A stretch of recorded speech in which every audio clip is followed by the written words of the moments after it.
Yo, what's up, everyone? Today is Friday. Happy Friday. It's around 10:40 in the morning. I'm up here in Remington, Indiana.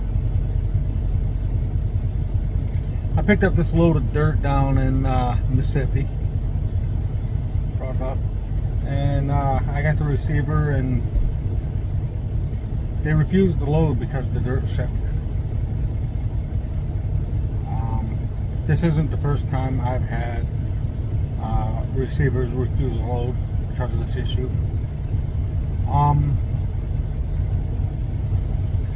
Sometimes it's because of driver error, other times it's because of the shipper error. First time I had a load refused, I'll admit it was my fault. I was a rookie driver. Wasn't handling the truck correctly, so I own that one. But this one's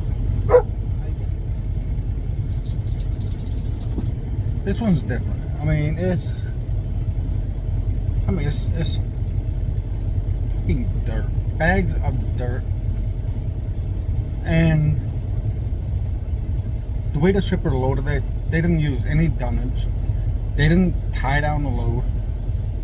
And of course, you can't expect dirt to stay stationary in a moving vehicle. I don't give a goddamn how good the driver is. It's shit happens. In this particular case, I blew out an airbag on the tractor while en route. I had to get that fixed. So it got a little bit of a rough ride. So now it's a question of procedure on getting this load fixed so I can make the delivery. And of course, right now the dispatcher and the broker, they're both playing the blame game. We're claiming that it's We're claiming that it's shipper error because they didn't use anything to cushion the load or secure it. Like dunnage bags is what we call them. They're inflatable bags. You slide them. It's like a garbage bag. You would slide it between two pallets, and then you pump it full of air, and then it acts as a cushion, and it stopped the pallets from moving. The product from moving around. The shipper didn't use any of those. We as drivers, we don't carry them because it's just, we don't have the room for them on our truck. We don't have the room. We can't buy them in bulk and keep them on our truck. It just doesn't work out. One and two, as a driver, I'm not allowed to touch the freight. There are some drivers out there who do touch the freight, who do take part in the loading and unloading. I'm not one of them.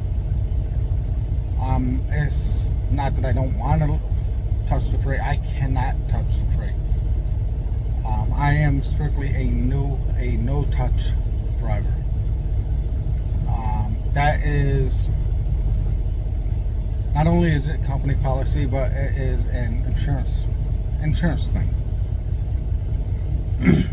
Because whatever I touch, I'm liable for. So I can't do anything with it. I have to rely and trust on the shippers to load me correctly. They did not. And it's just like, when I first looked at the load, when I did my inspection, my first thought was, okay, you got bags of dirt on a pallet. You're going to stack them 5 feet high. But I mean, they wrapped the shit out of the pallets with shrink wrap, so I didn't even pay much attention to it. I didn't really pay too much mind. I mean, I'm a fairly good driver. I'm a really good driver. But shit happens. And on that note, another topic of shit happening. Let's shift over to El Presidente. It's yeah, El Presidente. What the fuck is he doing? I mean, it's like, I mean, he is a shit show. And I'm not talking about his immigration crackdown or the shit going on in LA. I'm not even gonna touch that one yet. But I mean, his whole the whole tariff policy, like he skyrockets tariffs on all these fucking countries, tax the hell out of them,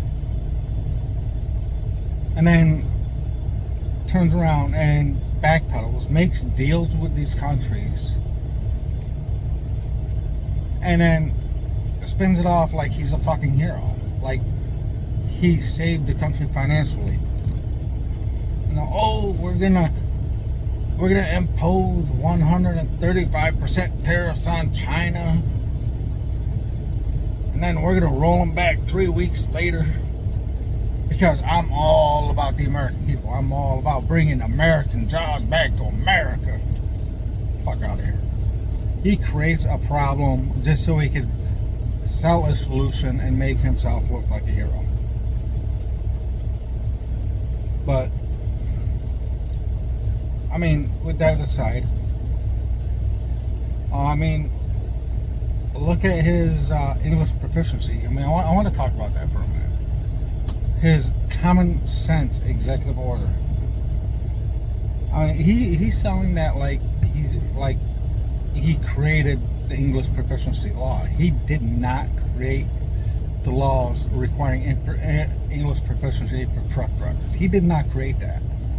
That law has been in effect since at least the 1970s. That law is older than I am. It's always been there. The issue is, during the Obama administration, I mean, there's a lot of politics, there's a lot of backdoor bullshit, and there's a lot of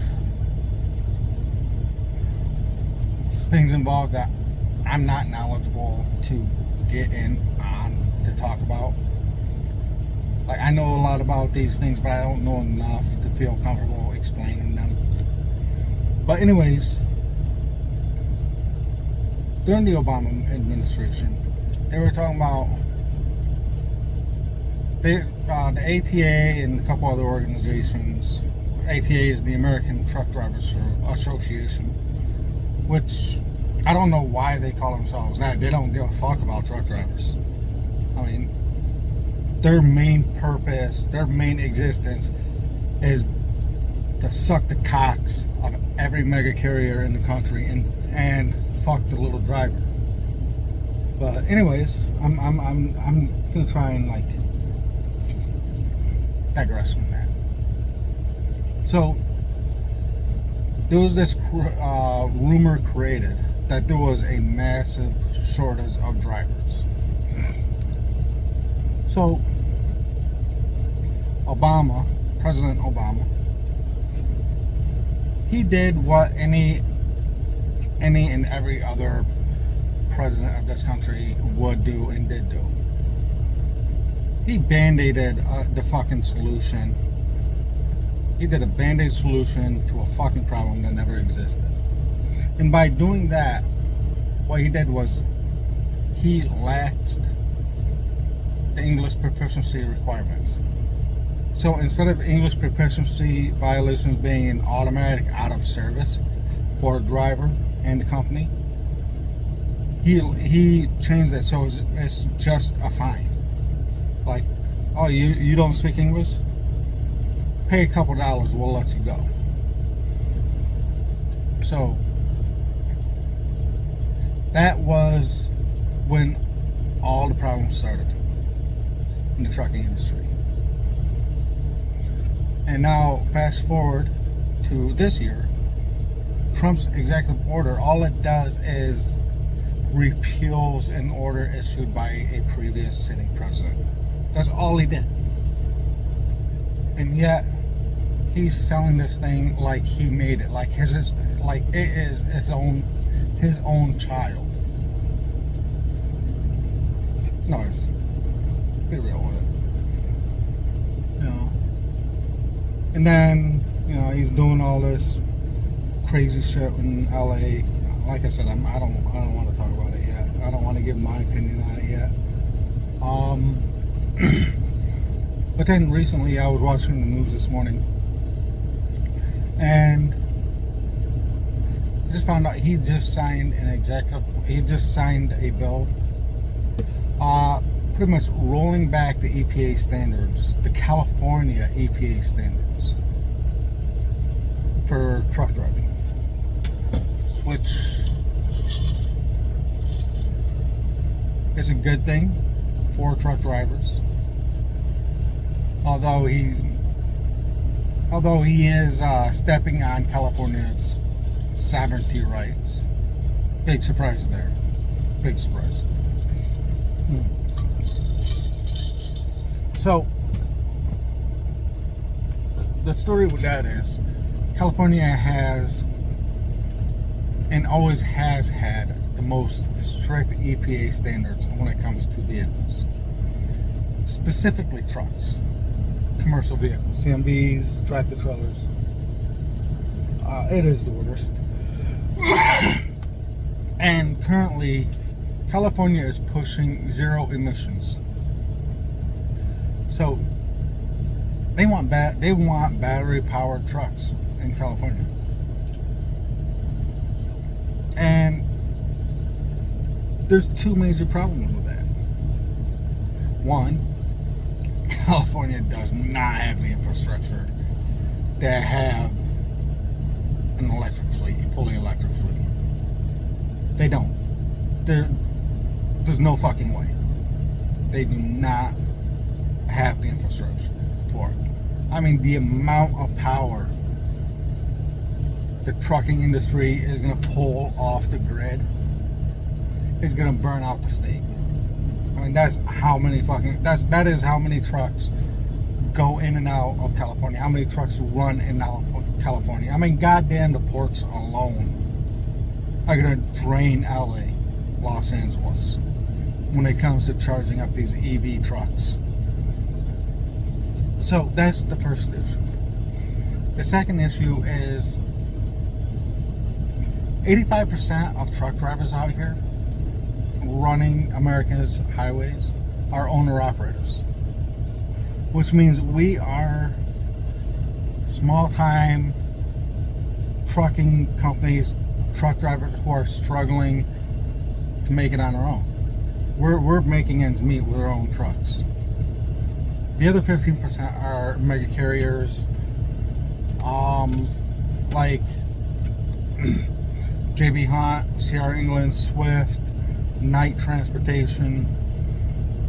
All of those mega carriers take up the other 15%.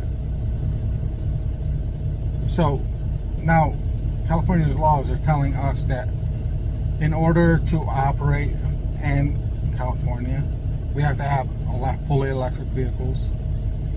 You're out your fucking mind. This truck that I'm sitting in now, a 24 International LTL. I mean, this is industry cheap. That's like the cheapest, cheapest brand on the market. One of them. And this truck is gonna cost me $130,000. That's how much this truck costs. And it's a diesel.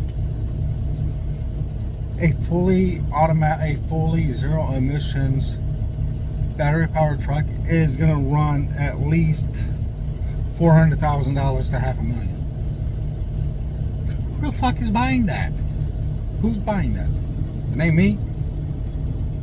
The only people who are gonna be able to afford zero emissions trucks are mega carriers. Sierra Lane, Swift, Knight, JB Hunt. So basically, those are the only companies that are going to be legally allowed to drive in California. I mean, it's gonna push all the other drivers out.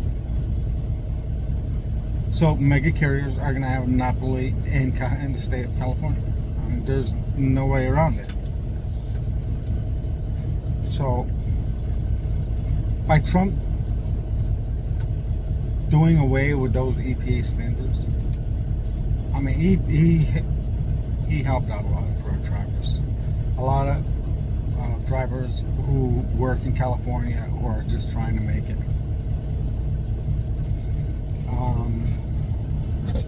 So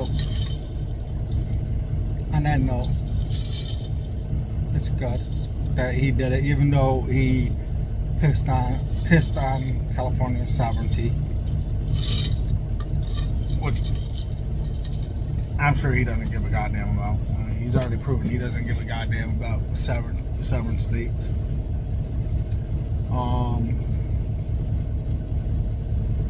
Another piece of news that I found that was interesting, down in Laredo, Texas. Now, for those of you who are not in the trucking industry, Laredo, Texas is a connection point between U.S. and Mexico. Like a lot of Mexican drivers would drive their freight up to Laredo, and then they'd pick up a load in Laredo and take it back down to Mexico.